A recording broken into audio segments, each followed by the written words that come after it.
buku baru Bu?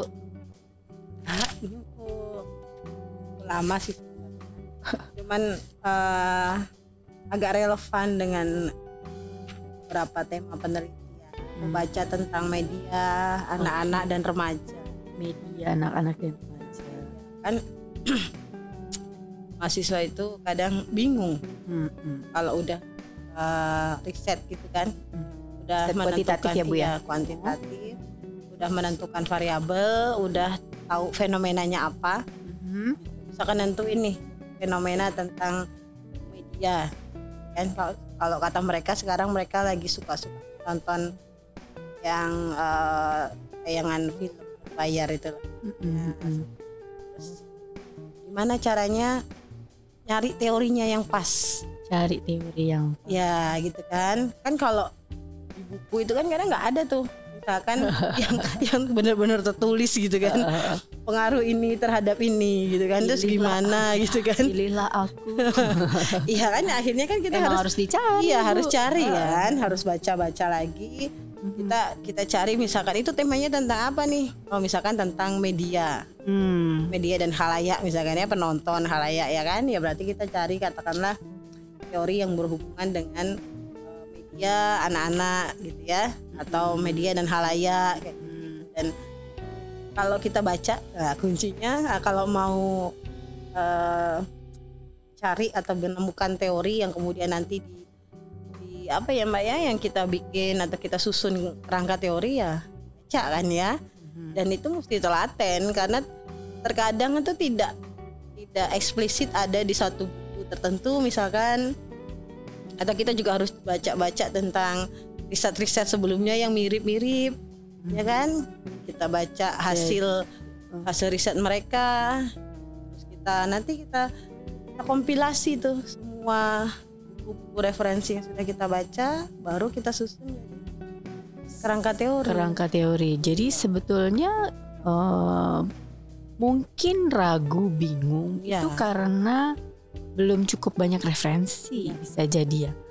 Masih punya PR bacaannya nih. Iya, betul. Karena kalau misalnya udah banyak baca, jadi kayaknya sense-nya, sinyal-sinyal bahwa kayaknya ini nih konsep yang nyambung sama variabel aku.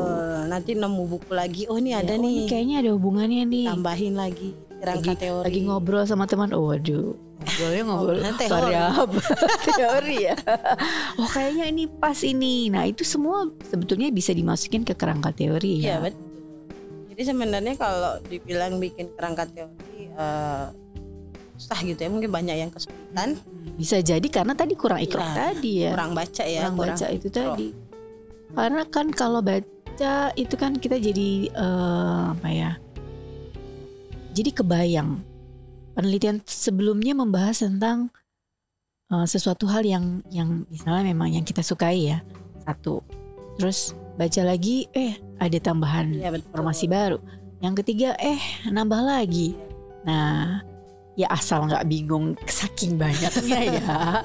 Tapi sebetulnya dari bacaan-bacaan yang terkumpul ini, kemudian kalau kita udah meletakkan dalam satu rumah atau keranjang gitu, kan lebih mudah untuk kemudian kita tarik garis merahnya untuk kemudian ini teori yang besarnya gitu, yang relevan, yang sesuai dengan variabel yang kita teliti. Oke, misalnya gimana nih Bu Puji?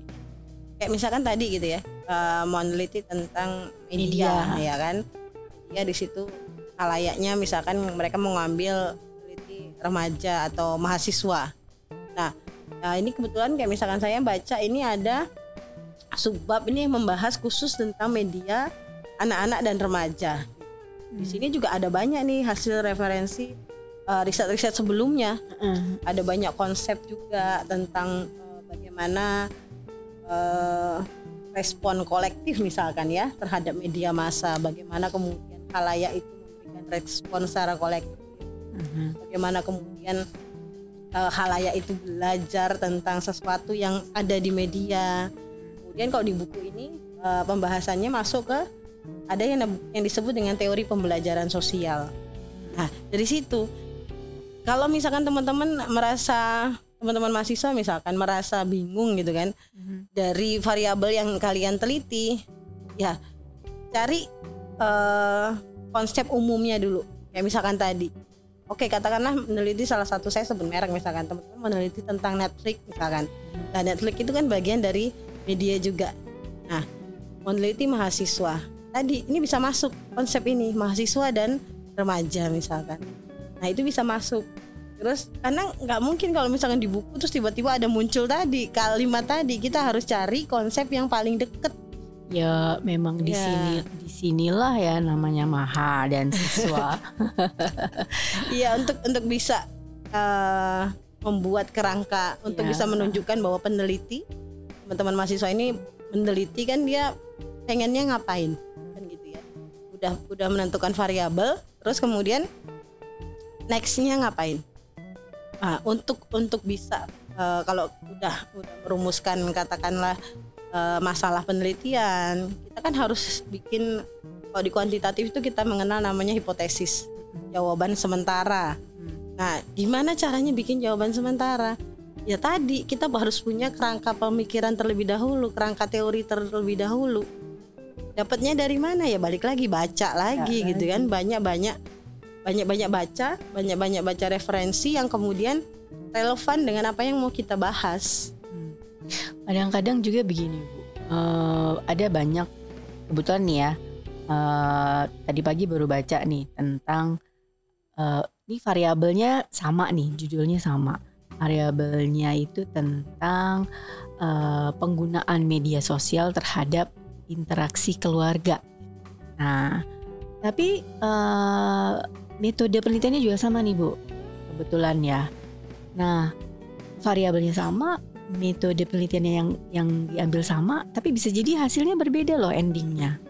Nah kenapa? Iya bisa jadi karena kerangka teorinya berbeda, teori yang dibawa juga berbeda gitu ya. Ada penelitian itu judulnya penggunaan media sosial terhadap interaksi keluarga, atau kemudian ini di Filipina nih kebetulan. Nah ada satu lagi penelitian yang sama, penggunaan media sosial tapi di Malang.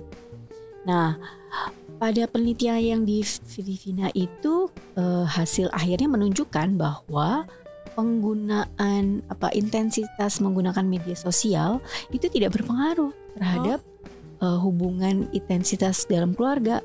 Tapi justru penelitian yang satu lagi nih Bu, yang di Malang ini justru berpengaruh cukup besar gitu. Nah ternyata begitu dibaca lagi, oh iya konsep teori atau kerangka teori yang dibawa memang berbeda. Jadi medianya mungkin sama ya, tentang media sosial, bahwa ya sifat-sifat media yang mempengaruhi kita sebagai pribadi ya. Tapi kemudian ada lagi teori yang di situ ada self regulasinya. Ya, pada penelitian yang di Filipina dia pakai self regulasi, yang self regulasi itu kan sebenarnya kan lebih ke perilaku ya Bu ya. Nah, behavior ya.